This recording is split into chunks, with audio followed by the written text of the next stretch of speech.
Ayibenhle kwabangcwele. Isihloko sanamhla sithi inkinga yezimpi zesizwe samaZulu. Ukumesaba uJehova kungokuqala kokuhlakanipha, yasho njalo inkosi uSolomon. Lamazwi ayisiminya ngoba umuntu ongamesaba uJehova noma ethi uhlakaniphile kodwa okuseqinisweni uyisiwula. Ngoba noma imuphi umuntu okulomhlaba ekupheleni kwempilo yakhe umphefumulo udinga uJehova. uJehova ungumdali wezulu nomhlaba, wehlela esizweni samaHebheru ongokhokho bethu.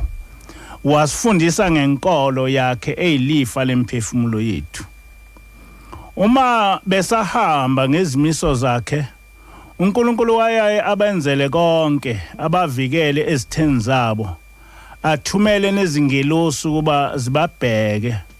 Uma belambile ebehlisele imana badle nabantwana babo. Kodwa uma bengasahambi ngendlela yakhe abashiye ebayekelele izitheni zabo kuba zibathumbe zibenze iziqila. Kodwa uma bephenduka abakhumbule futhi engabe esazibheka izono zabo ngoba umsa wakhe uhleli phakade. Ngamandla okukholwa nokuhamba noNkulunkulu, oMose babekwazi ukuthi uma becela kuNkulunkulu ukuthi ulwandle alwehlukane phakathi, lokho kwenzeke. Uma bethi kakuvuleke umhlaba izone zigcitshwe siphile, nalokho kwenzeke ngaso leso sikhathi. Namhla kuthiwa izimangaliso zikaNkulunkulu zagcina ngesikhathi sikaJesu nabapostoli. Yebo kunjalo. Kodwa asizibuza ukuthi kwenziwa yini ukuthi emva kwaJesu uNkulunkulu asuke kithi.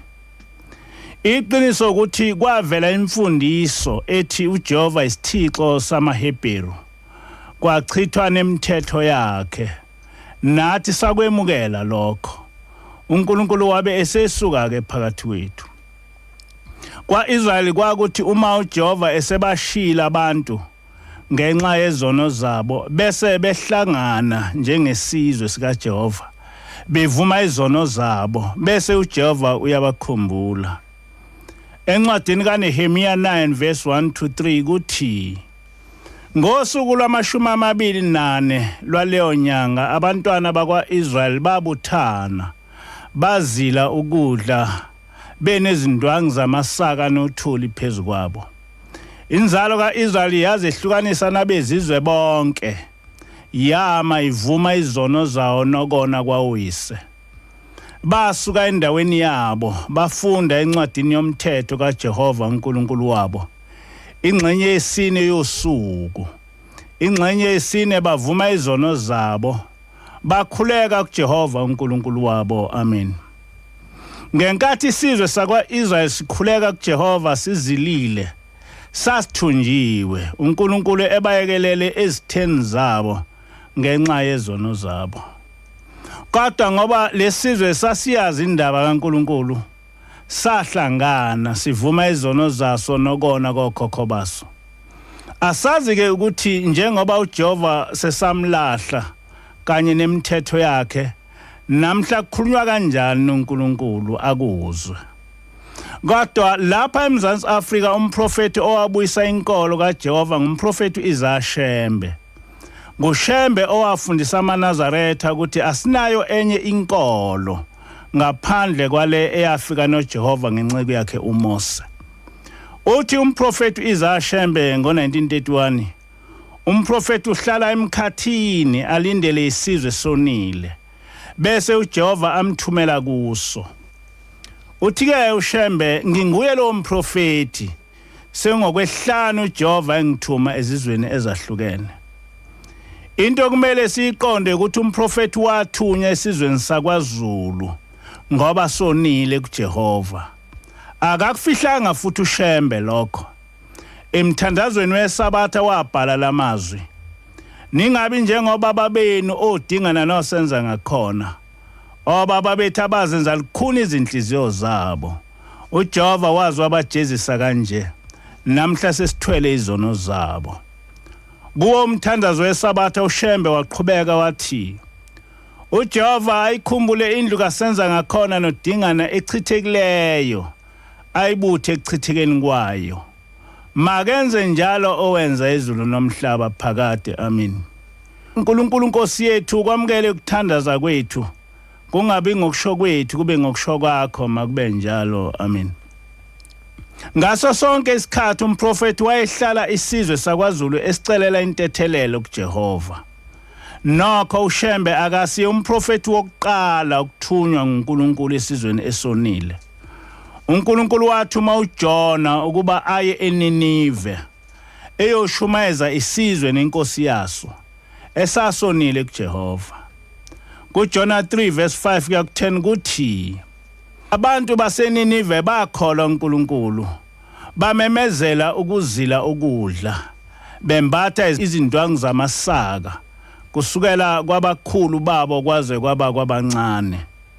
Kepha izwi lafinyelela enkosini yaseNinive, yasuka esihlalweni sayo sobukhosi, yakhumula ingubo yayo, yazimboza ngendwangu yamasaka, yahlala phansi emlotheni.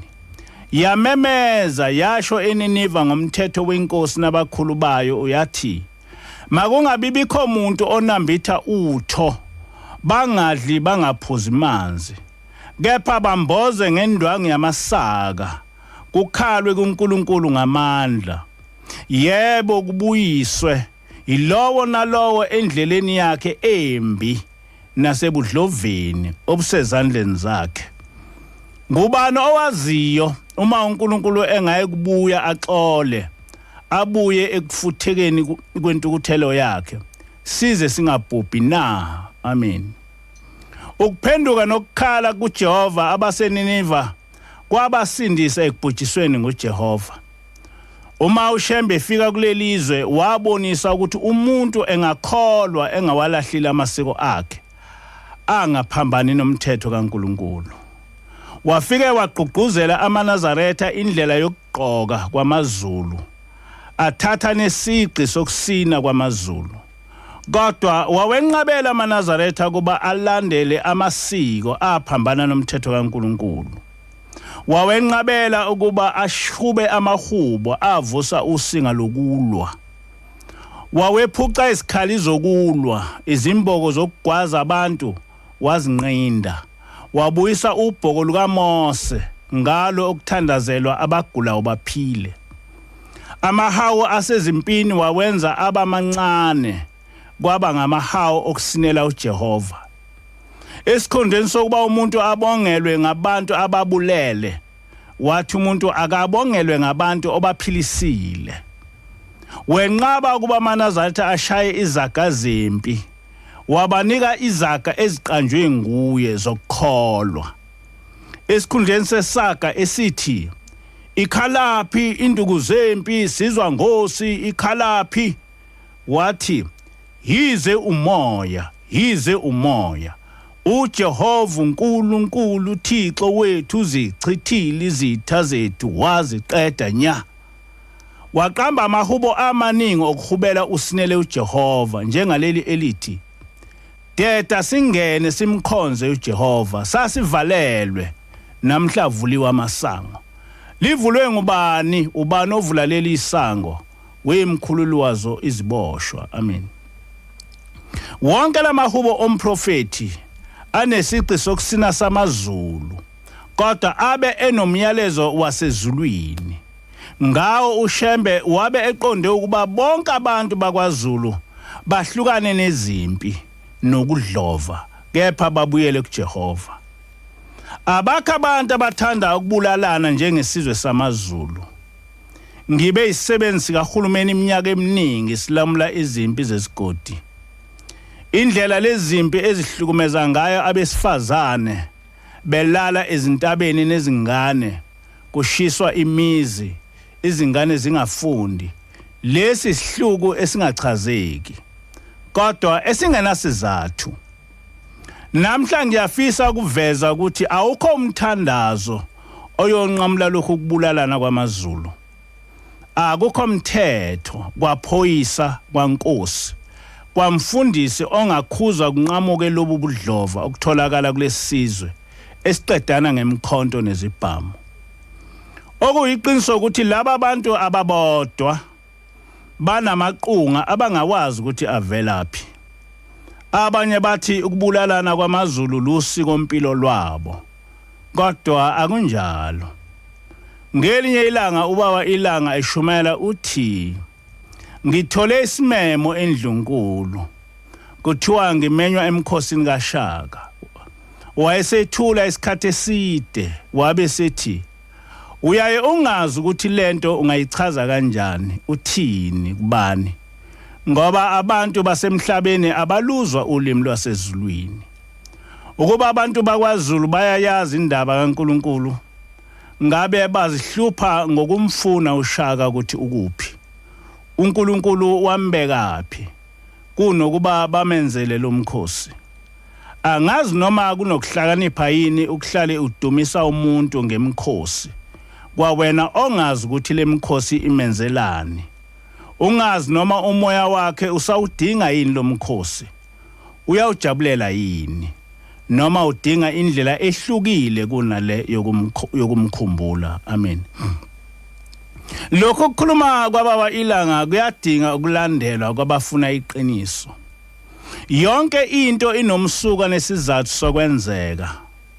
Ungakasitholi isizathu awukwazi ukunqoba inkinga osuke ubhekene nayo. Nakulokho kubulalana kwesizwe samaZulu kunomsuka odinga ukulandelwa. Isikhathi esiningi umoya ofile uyabuya uzohlala kwabaphilayo usebenze ngabo. Uma umuntu elwa umoya wakhe uhlale usempini uze ukhululwe ngabasemhlabeni. Kodwa futhi lo moya ulwa ngabasenyameni.